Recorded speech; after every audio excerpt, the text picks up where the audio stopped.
السلام علیکم ورحمۃ اللہ وبرکاتہ۔ اعوذ باللہ من الشیطان الرجیم، بسم اللہ الرحمن الرحیم۔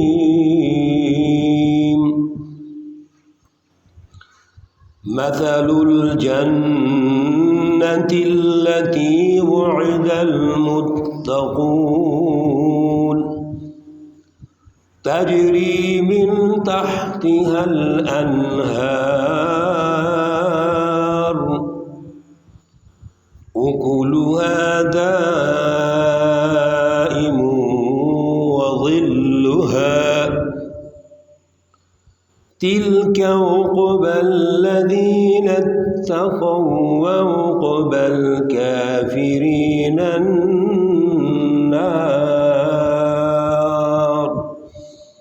صدق اللہ العلی العظیم۔ اللہم صل علی سیدنا ومولانا محمد النبی الأمی وعلى آلہ واصحابہ وبارک وسلم وصل علیہ۔ معزز خواتین و حضرات، آج جو درس قرآن ہو رہا ہے سورۃ الرعد سے ہے، پارہ نمبر 13 ہے اور آیات مقدسہ ہیں 35، 36 اور 37۔ اللہ رب العزت ان آیات کا فہم، شعور اور اعلیٰ نظریہ عطا فرمائے اور پھر عمل کی توفیق اور صلاحیت عطا فرمائے۔ گزشتہ درس میں اللہ رب العزت نے جو رہنمائی ارشاد فرمائی تھی وہ حزب الشیطان اور حزب اللہ دونوں کے ٹھکانے کے اعتبار سے ارشاد فرمایا، اور بالخصوص جو حزب الشیطان ہے، شیطانی جماعتیں ہیں جو انتشار پیدا کرتے ہیں، انتشار خیالی پیدا کرتے ہیں، فساد فی الارض پیدا کرتی ہیں، کفار، مشرکین اور منافقین، ان کا جو انجام ہے دنیا میں بھی برا ہوگا، آخرت میں بھی برا ہوگا۔ اور میں نے گزارش کی تھی کہ یہ ایک بہت بڑا سوال سوسائٹی میں اٹھایا جاتا ہے کہ کافر کو مرنے کے بعد وہ سزا ہوگی۔ اللہ رب العزت نے یہاں ارشاد فرما دیا، یہ آیت کریمہ ہم نے یاد رکھنی ہے، سورۃ الرعد کی، اور آیت نمبر 34 ہے کہ لہم عذاب فی الحیات الدنیا۔ پہلا جو عذاب ان کو ملے گا وہ دنیا کی زندگی میں ملے گا، اور اس پر بات چیت ہم نے کی تھی کہ وہ عذاب ان کی شکست کے شکل میں ہے، ان کی مغلوبیت کی شکل میں ہے، ان سے سیاسی نظام کے چھن جانے کی شکل میں ہے، معاشی اللہ کے وسائل پر قبضہ کر کے جو ظلم انہوں نے قائم کیا ہوا تھا، سرمایہ داری نظام قائم کیا ہوا تھا، سرمایہ پرستانہ نظام قائم کیا ہوا تھا، جب وہ ان سے چھن گیا وہ تو خالی ہاتھ ہو گئے، تو ان کی موت آ گئی۔ ان کی جو زندگی ہے وہ تو ظلم کے ساتھ تھی، دولت کے ساتھ تھی، دنیا اور سرمایہ کے ساتھ تھی، اور جب سچی جماعت نے ان سے سب کچھ چھین لیا تو اب وہ مغلوب ہو گئے، اب وہ محکوم ہو گئے، شکست کھا گئے، تو اب یہ عذاب ہے دنیا میں، اور پھر آخرت میں بھی معافی نہیں ملے گی۔ اللہ تعالیٰ آخرت میں جو عذاب دیں گے وہ بڑا سخت ہوگا۔ آج اللہ رب العزت نے اس سچی جماعت کے حوالے سے اس کا جو انجام ہے، اس کے نتائج ہیں، اللہ نے ان سے جو وعدہ کیا ہے اس کا ذکر ہے، اور اس کے ساتھ ساتھ پھر ان جھوٹی جماعتوں کا بھی ذکر ہے۔ اللہ فرماتے ہیں مثل الجنت التی وعد المتقون، جنت کا جو حال ہے جس کا اللہ نے وعدہ کیا ہے وہ پرہیزگاروں کے لیے ہے۔ اللہ رب العزت نے جنت کا وعدہ پرہیزگاروں کے ساتھ کیا ہے۔ میں نے پہلے بھی کئی دروس میں یہ عرض کیا ہے کہ عام طور پہ ہم سمجھتے ہیں دنیا کے اندر جو جنت یا خوشحالی ہے یہ کافروں کو ملے گی، ایسی بات نہیں ہے۔ آج ہم چونکہ عمل و کردار میں بہت پیچھے چلے گئے اور کافروں نے کچھ اچھا عمل و کردار اپنا اختیار کر لیا، وہ ترقی کر گئے، تو ہمیں وہ آج چاند پہ نظر آتے ہیں، خوشحالی پہ نظر آتے ہیں۔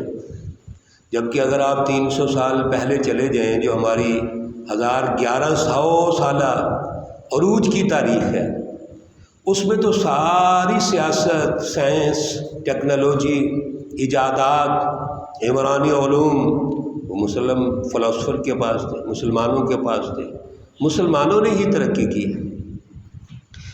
تو یہ ہمیں تھوڑی سی ترقی ان کی نظر آتی ہے، ایسی بات نہیں ہے۔ اللہ رب العزت کا جو وعدہ ہے دنیا میں خوشحالی کا، دنیا میں ترقی کا، دنیا کے اندر ایجادات کا، سائنس کا، وہ مسلمانوں کے ساتھ ہے، مومنوں کے ساتھ۔ تو مثل الجنت التی وعد المتقون، یہ جنت دنیا کی، اور پھر آخرت کی جنت کا وعدہ بھی مسلمانوں کے ساتھ۔ دیکھیے، جب دنیا میں ایک سچی جماعت نے اپنے لیے کچھ نہیں کیا، اللہ کی رضا کے لیے کیا، انسانیت کی ترقی کے لیے کیا، عدل کے نظاموں کے قیام کے لیے کیا، جد و جہد کی ہے، مارے کھائیں، قربانیاں دیں، تو دنیا سے وہ چلے گئے۔ اب کیا ان کا استقبال نہیں ہونا چاہیے؟ اللہ ان کا استقبال کرے گا۔ اور پھر جنت کا نقشہ کھینچا، تجری من تحتها الانہار، جس کے نیچے نہریں بہتی ہوں گی، یعنی بڑا پرفضا مقام، دریا بہہ رہا ہے اور اس کی آواز آ رہی ہے بھینی بھینی، اور اڑوس پڑوس میں بڑے خوبصورت مناظر ہیں، ٹھنڈی فضائیں ہیں۔ یہ جو دریاؤں وغیرہ کی سیر و تفریح کے دوران آپ وہاں ذرا بیٹھ کے غور کر کے دیکھیں، کتنا سرور آتا ہے۔ جہاں نہریں بہتی ہیں، آبشاریں بہتی ہیں، چشمے بہتے ہیں، اکلها دائم وظلها، اور اس کا جو میوہ ہے، اس کے جو فروٹس ہیں، ثمرات ہیں، وہ ہمیشہ ہے، اس کا سایہ بھی ہمیشہ ہے۔ تلک عقبی الذین اتقوا، یہ بدلہ ان لوگوں کا ہے جو متقی ہیں، جو حزب اللہ ہے، جو سچی جماعت ہے۔ اور دوسری طرف وعقبی الکافرین النار، جو کافروں کا بدلہ ہے، مشرکین اور منافقین اور کفار کا بدلہ ہے، ظالموں کا بدلہ ہے، وہ جہنم اور آگ ہے۔ اللہ رب العزت نے آیت نمبر 36 پر بڑی خوبصورت بات ارشاد فرمائی کہ مومن لوگ جب وہ اللہ کی کتاب مقدس کا مطالعہ کرتے ہیں، سیکھتے ہیں، اس کو سمجھتے ہیں، تو یفرحون بما انزل الیک، جو اللہ نے نازل کیا اس پر خوش ہوتے ہیں، وہ فخر کرتے ہیں۔ اور آج ہم بھی فخر کرتے ہیں، الحمدللہ۔ آپ جتنے درس سے قرآن سننے والے ہیں، توجہ کرنے والے ہیں، غور و فکر کرنے والے ہیں، ہمارے دلوں کو آج اطمینان ہوتا ہے کہ اللہ رب العزت نے کوئی تشنگی نہیں چھوڑی، کوئی پیاس نہیں ہے، کسی در پہ جانے کی ضرورت نہیں ہے، کوئی نظریات ہے، خیالات ہے، کوئی اعلیٰ فلسفی ہے، اللہ رہنمائی دے رہے ہیں۔ کسی سسٹم کی تشکیل ہے، مینجمنٹ ہے، سائنس ہے، ٹیکنالوجی ہے، ایجادات ہے، کوئی عمرانی علوم ہے، سائنسی علوم ہے، قیامت تک کے لیے اللہ رب العزت کی رہنمائی موجود ہے۔ لہذا ہم خوش ہوتے ہیں، ہمارا دل مطمئن ہوتا ہے اور فخر سے بلند ہوتا ہے، سر بلند ہوتا ہے کہ اللہ رب العزت کی رہنمائی سچی ہے، مکمل ہے، بلکہ اکمل ہے۔ اور دوسری طرف جو جھوٹی جماعتیں ہیں وہ شک میں رہتی ہیں، کیا کرتے ہیں؟ وَمِنَ الْأَحْزَابِ مَن يُنْكِرُ بَعْضَ، اور بعض دوسری جھوٹی جماعتیں ہیں جو اس کا انکار کر دیتے ہیں، وہ ہمیشہ وسوسے ڈالتے ہیں، شک پیدا کرتے ہیں، شکوک و شبہات پیدا کریں گے، وہ وہم پیدا کریں گے، اللہ رب العزت کی ذات پر ایمان نہیں لائیں گے۔ جیسا کہ اللہ معاف کرے، آج ہمارا اللہ پر ایمان بڑا کمزور ہے۔ آج ہم اللہ پر ایمان لانے کی بجائے جھوٹی جماعتوں کو بڑا سمجھتے ہیں، ان کو حرف آخر سمجھتے ہیں، ان کی پالیسیوں پر ایمان رکھتے ہیں۔ آج IMF، ورلڈ بینک جنہوں نے ہمیں مقروض کیا، جن کے معاہدے آج نہیں ہوئے، جب سے پاکستان یہ ملک معرض وجود میں آیا، اس وقت کے معاہدے ہیں IMF اور ورلڈ بینک سے، امریکہ سے۔ آج ہم ان کے معاہدوں کی پاسداری کرتے ہوئے فخر کرتے ہیں۔ مہنگائی ہو رہی ہے، بے روزگاری ہو رہی ہے، اس سے بڑا شرک کیا ہو سکتا ہے کہ ہم نے اللہ کے در کو چھوڑ کر IMF کے در کو بڑا بنا لیا ہے، امریکہ اور بڑی طاقتوں کے در کو سب کچھ سمجھ لیا ہے۔ اور یہ معاہدے جو ان کے ساتھ ہوئے ہیں، جب وہ ہمیں قرضہ دے کر پورا کرتے ہیں، سود لیتے ہیں، تو ہم بڑے خوش ہوتے ہیں۔ یہ کہاں کا ایمان ہے، کہاں کا اسلام ہے، کہاں کی آزادی ہے؟ یہی وجہ ہے کہ اللہ رب العزت کی وجہ ہم ناراضگی کی وجہ سے ہم پریشان ہو جاتے ہیں۔ اگلی آیت میں یہی اللہ رب العزت ارشاد فرما رہے ہیں، وَكَذَلِكَ أَنزَلْنَاهُ حُكْمًا عَرَبِيًّا، ہم نے آپ کو کتاب مقدس کلام پاک یہ حکم کے درجے میں دیا، عربی میں دیا۔ حکم کا کیا مطلب ہے؟ جس کی رٹ قائم ہو۔ اللہ رب العزت کی اس کلام مقدس کی رٹ قائم ہونی چاہیے۔ آج ہم نے قرآن پاک کو برکت کے لیے تو سمجھا ہے، پڑھا ہے، ثواب کی نیت سے پڑھتے ہیں، یا قسمیں اٹھاتے ہیں، یا برکت کے لیے کہیں کوئی دکان بنا لی، مکان بنا لیا، دعائیں کرتے ہیں۔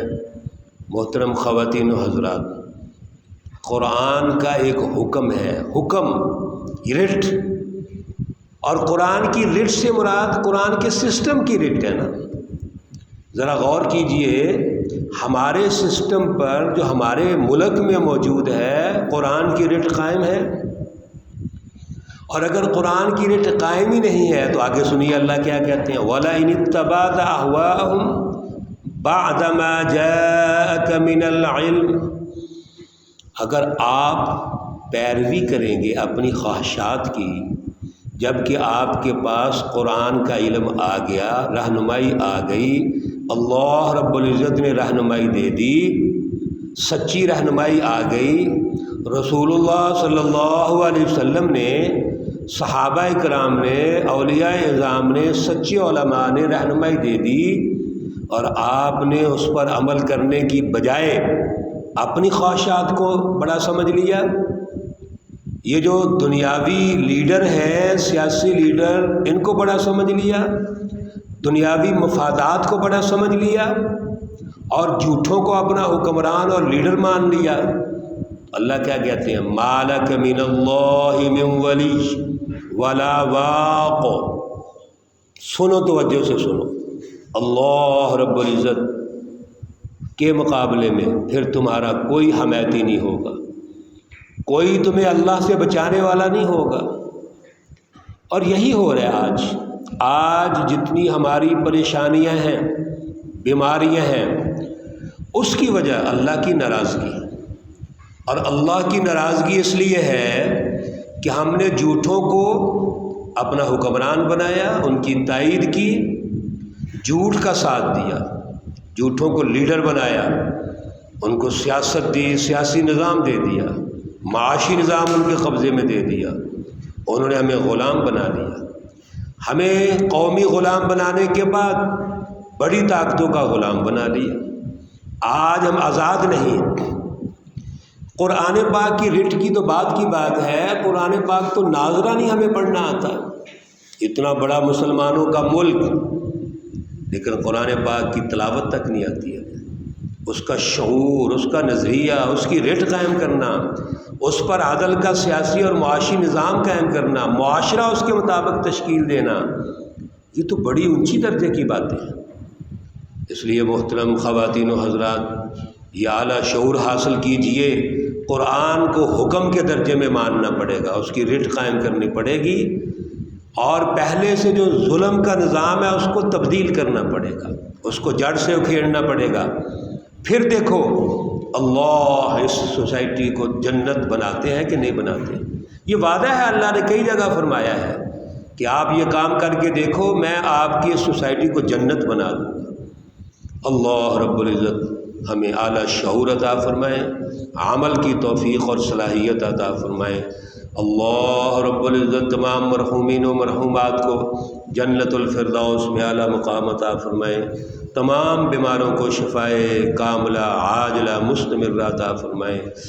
ربنا تقبل منا انك انت السميع العليم وتب علينا انك انت التواب الرحيم، وصلى الله تعالى على النبي الأمي محمد وعلى آله وأصحابه أجمعين برحمتك يا أرحم الراحمين۔ السلام عليكم ورحمة الله وبركاته۔